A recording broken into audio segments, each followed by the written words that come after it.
अब TCS भी है? TCS है और फिर कल इन्फोसिस आएगा शाम को। तो है, पर एनीवेज आज पहले तो डेल्टा कॉप, और डेल्टा कॉप में कुछ खास हुआ नहीं है। वैसे Q4 इनके लिए एक अच्छा क्वार्टर रहता है, लेकिन इस बारी कोई आतिशबाजी देखने को ही नहीं मिली है। तो प्रॉफिट सिर्फ 6% बढ़ता हुआ एकदम फ्लैट है, 51 करोड़ के आसपास का आंकड़ा आया।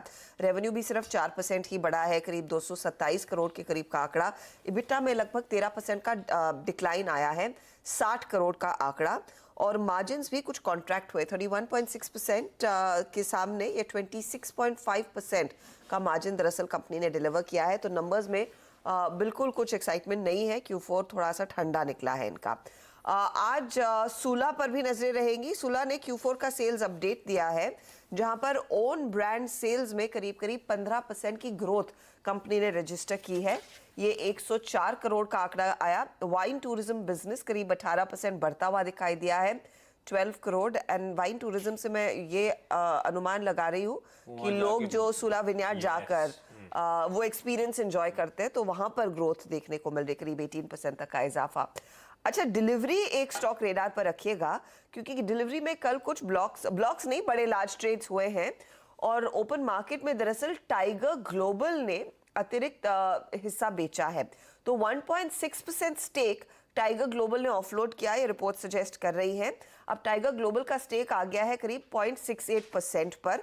याद रखिएगा, दिसंबर के एंड में, दिसंबर 22 के एंड तक टाइगर ग्लोबल 4.68% स्टेक होल्ड कर रहा था। फिर उन्होंने मार्च में करीब 0.75% की हिस्सेदारी बेची, फिर फरवरी में 1.7% की हिस्सेदारी बेची।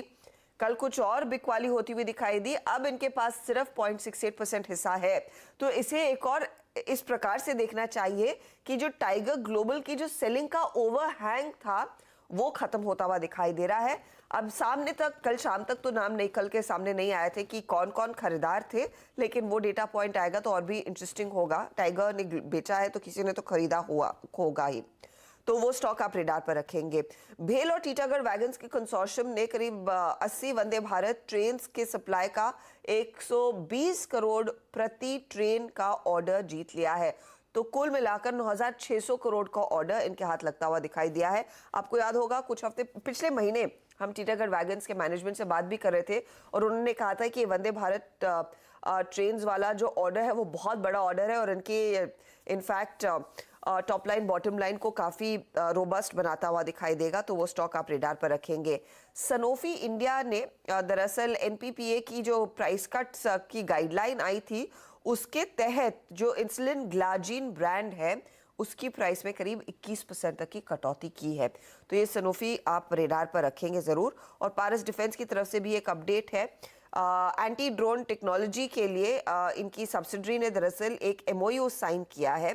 तो वो भी आज स्टॉक थोड़ा बहुत खबरों में। ओके, ये तमाम वो इंटरेस्टिंग स्टॉक्स जो रखी है अपने रडार पे, इन सब कंपनीज में आज शायद एक्शन देखने को मिले।